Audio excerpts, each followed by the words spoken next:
আসসালামু আলাইকুম। আশা করি সকলে ভালো আছেন। আজকে কথা বলব প্রমোশনাল ম্যাটেরিয়াল নিয়ে কিভাবে একটা সিনেমা প্রমোশনালের দিকে আগায়। অর্থাৎ প্রমোশনের দিকে কিভাবে সেটা আগায়। সর্বপ্রথমে যখন ফিল্মটা তৈরি হয় অর্থাৎ তৈরি হওয়া বা শুটিং স্টেটে যায় অনেকে সেটা হচ্ছে ফার্স্ট লুক প্রকাশ করে অথবা সেখান থেকে আম শুটিং স্পটের কিছু সিন তারা লিক করে অথবা অফিসিয়ালি ভাবে জানিয়ে দেয়। তো 'সোলজার' সিনেমার ক্ষেত্রে যে জিনিসটা হয়েছে, কিছু একদম এইচডি কোয়ালিটির আমরা পিক দেখছি অনেকটাই। তো সেটা আসলে লিক নাকি হচ্ছে ভাইরাল করে দেওয়ার ইচ্ছা সেটা আমি জানি না। তবে কিছু, কিছু ক্ষেত্রে কি হয়? এতে লাভ হয়। অর্থাৎ সেখান থেকে কিছু সিন দেখে মানুষের এক্সাইটমেন্ট বাড়ে এবং এরপরে তো ফার্স্ট লুক আমরা দেখলাম একটা গ্লিম্পস এর মাধ্যমে এবং সেটা নিয়েও আমি কথা বলেছি আমার একটি ভিডিওতে। এরপর সেকেন্ড একটা লুক আসে শাকিব খানের যেটা নিয়ে অনেকটাই আলোচনা আসছে। কিছু ক্ষেত্রে যারা হেটার্স রয়েছে তারা সমালোচনা করার চেষ্টা করছে।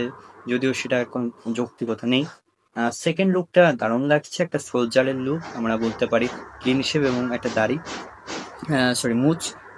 তো এই একটা লুক এবং এই লুকটা আমার কাছে ১ম দিকে জাস্ট একটা মিক্সড রিঅ্যাকশন ছিল। পরবর্তীতে যে জিনিসটা খেয়াল করলাম যে হ্যাঁ, এই ক্যারেক্টারটা এই স্টোরির জন্য এই বিষয়টা পারফেক্ট এবং পরবর্তীতে গিয়ে হয়তোবা দাড়ি আরো গ্রো করবে সেই সিনটা হবে। অর্থাৎ শাকিব খান এখন হচ্ছে সোলজারের যে অংশটা সেটা শুট করবে মেবি। এজন্য জাস্ট এই লুকটা হচ্ছে প্রচার করছে এবং খুব কম সময়ের মধ্যে যেহেতু শুটিং হবে এর মধ্যে আমরা আশা করি বিভিন্ন আরো কিছু লুক অথবা ফুটেজ দেখতে পাবো এবং পরবর্তীতে টিজার আসবে, ট্রেলার আসবে। প্রমোশনের ক্ষেত্রে আমি যেটা বলবো বাংলাদেশে প্রমোশন জিনিসটা ঠিক হয় না। যে সিনেমাটা অনেক ভালো সেটাই প্রমোশন হয় না ঠিক মতো। আর যেগুলো সিনেমা আসলে হচ্ছে দেখার অযোগ্যতা রয়েছে তাদের মধ্যে যোগ্যতা নেই সে সকল সিনেমা দেখার মতো।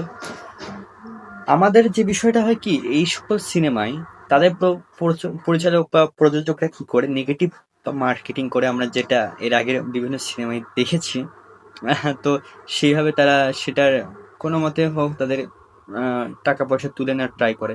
বাট আমি দেখেছি যে শাকিব খানের যে সিনেমাগুলা যেগুলা কোটি কোটি টাকা ব্যবসা করছে বাট সেই ক্ষেত্রে হচ্ছে প্রমোশনাল দিকটা খুব কম হয়। হ্যাঁ, সেক্ষেত্রে আমি বলবো যে রায়হানের কিছুটা কাজের আছে তাই তিনি তার প্রমোশন দিকটা খুব ভালোভাবে দেখেন বিশেষ করে চরকি এসবিএফ এর বাইরে যারা আছে তাদের প্রমোশনাল স্ট্র্যাটেজি তেমন একটা ভালো দেখিনি আমি।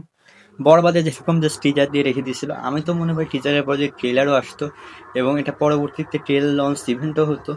আমরা দেখেছি যে ৭৫ কোটি টাকা পর্যন্ত ইনকাম করছে এখন ৮৫ কোটি মেবি।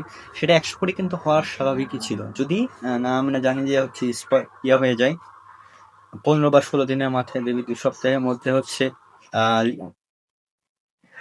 সিনেমা হচ্ছে পাইরেসি হয়ে যায় পরবর্তীতে তাণ্ডবটাও সেই হয়।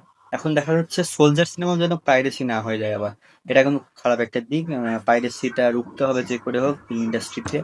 অর্থাৎ কি হয় জানেন? মানে যারা হচ্ছে শত্রু তারা হচ্ছে আপনার সিনেমাটাকে হচ্ছে যে করেই হোক ক্ষতি করানোর জন্য এই পাইরেসিটা করে বেড়াচ্ছে। এটা স্বাভাবিক সবাই বুঝতে পারছে। তো সেদিকে প্যানেল যাতে বুঝতে পারে বিষয়টা সেটা যেন দেখে তারা এবং পরবর্তীতে প্রমোশনাল দিকটা ভালোভাবে যেন তারা দেখে।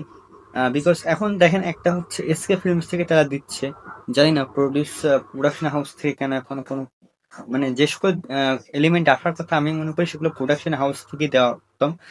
আম, যেরকম এর আগে আমার রিয়েল এনার্জি প্রোডাকশন তারা নিজেদের একটা চ্যানেল খুলে সেখানে কিন্তু দেওয়া শুরু করে এবং এখনো কিন্তু তারা বিভিন্ন কন্টেন্ট দিচ্ছে। এসকে ফিল্মস আছে এটার সাথে প্রযোজনা নাকি আমি জানি না। শাকিব খান রয়েছে বলে এসকে ফিল্মস আছে। তবে দেখা যাক। আশা করা যায় প্রমোশনাল দিকটা আরো ভালোভাবে দেখবে।